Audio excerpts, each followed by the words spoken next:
بسم اللہ الرحمن الرحیم۔ السلام علیکم اسٹوڈینٹس، آج ہم پولیٹیکل سائنس کا چیپٹر نمبر 1 برطانیہ کا سیاسی حکومتی نظام for B A lecture number 4 پڑھیں گے۔ ہمارے پاس سوال ہے، برطانیہ کے سیاسی نظام میں بادشاہ کی حیثیت اور اختیارات کا جائزہ لیجیے۔ بادشاہ کی حیثیت سیاسی اصطلاح میں برطانیہ کے فرما روا کو تاج برطانیہ بھی کہا جاتا ہے۔ بادشاہ ایک شخص ہوتا ہے اور زندگی گزارنے کے بعد مر جاتا ہے، لیکن تاج جو بادشاہ کا عہدہ ہے وہ ایک بادشاہ کے بعد دوسرے کے سپرد کر دیا جاتا ہے۔ یہ عہدہ عام حالات میں حکومت کے تمام اختیارات کی نمائندگی کرتا ہے۔ تاریخی اور قانونی طور پر تاج کے اختیارات و حقوق بادشاہ یا ملکہ کے اختیارات و حقوق ہیں، لیکن عملی طور پر یہ عموماً اختیارات بادشاہ کو نہیں بلکہ وزراء جو پارلیمنٹ کے سامنے جواب دہ ہوتے ہیں، بادشاہ یا ملکہ کے نام سے استعمال کرتے ہیں۔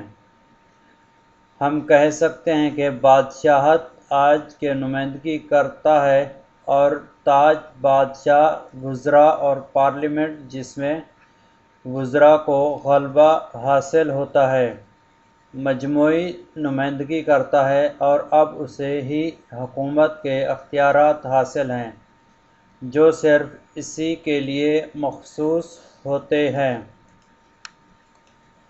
اختیارات: بادشاہ کے اختیارات دو ذرائع سے حاصل ہوتے ہیں: شاہی تحفظات اور قوانین۔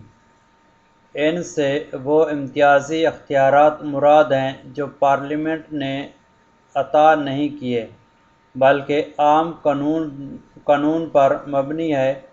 شاہی تحفظات بادشاہ کو پارلیمنٹ کا اجلاس بلانے، اسے ملتوی کرنے اور توڑ دینے، معاہدہ کرانے، جنگ کا اعلان کرنے، تقرریاں کرنے، خطابات کرنے، معافی عطا کرنا وغیرہ کے کلی اختیارات دیتے ہیں۔ اس کے علاوہ قانون کے ذریعے بھی تاج کے اختیارات میں اضافہ ہوا ہے۔ تاج انتظامیہ کا سربراہ ہے اور اسے بات کی نگرانی کرنی پڑتی ہے۔ ملک کے قوانین پر باقاعدگی سے عمل ہو۔ تاج کو دوست ممالک میں سفیر، ہائی کمشنر اور دوسرے سفارتی نمائندے بھیجنے اور دوسرے خود مختار ممالک کے سفیروں کے خیر مقدم کا اختیار حاصل ہے۔ ضرورت پڑنے پر اعلان جنگ بھی کر سکتا ہے۔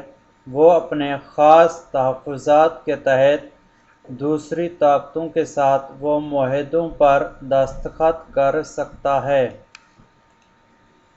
قانون ساز کے تمام اختیارات میں تاج ان پر کابینہ یا وزیر اعظم کے مشورے کے مطابق عمل کرتا ہے، یہاں تک کہ ایوان میں مقتدر اعلیٰ کا خطاب میں وزیر اعظم تیار کرتا ہے۔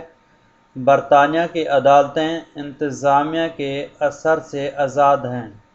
تاج انصاف کے کام میں بالکل دخل نہیں دیتا۔ تاج انصاف کے سرچشمہ کی حیثیت سے مجرموں کو معاف کر سکتا ہے، ان کی سزا کم کر سکتا ہے اور سزائے موت کو سزائے قید میں تبدیل کر سکتا ہے، لیکن وہ ایسا بھی ہوم سیکریٹری کے مشورے اور ذمہ داری پر کرتا ہے۔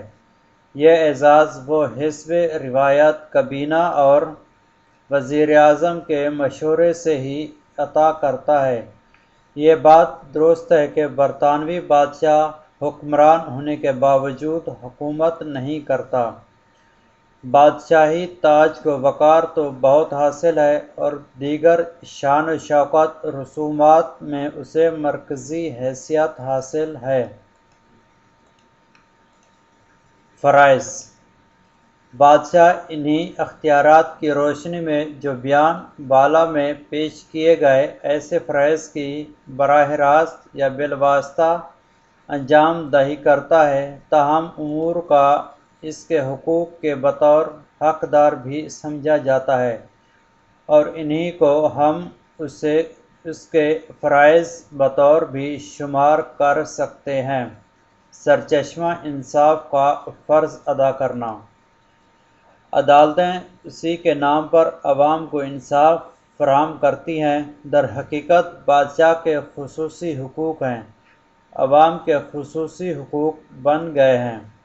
منصب کی مستقل پاسداری۔ اگر بادشاہ نابالغ ہو تو بھی پارلیمان کے قانون کو عملی جامہ پہناتا ہے، وہ ہر حال میں اپنے منصب کا پاسدار رہتا ہے۔ حسب منشاء پارلیمان کی اجلاس طلبی۔ بادشاہ کا فرض ہوتا ہے وہ حسب ضرورت پارلیمان کا اجلاس طلب کرتا رہے یا برخاست کرتا رہے۔ اسٹوڈنٹس، امید ہے کہ آپ کو سمجھ میں آیا ہوگا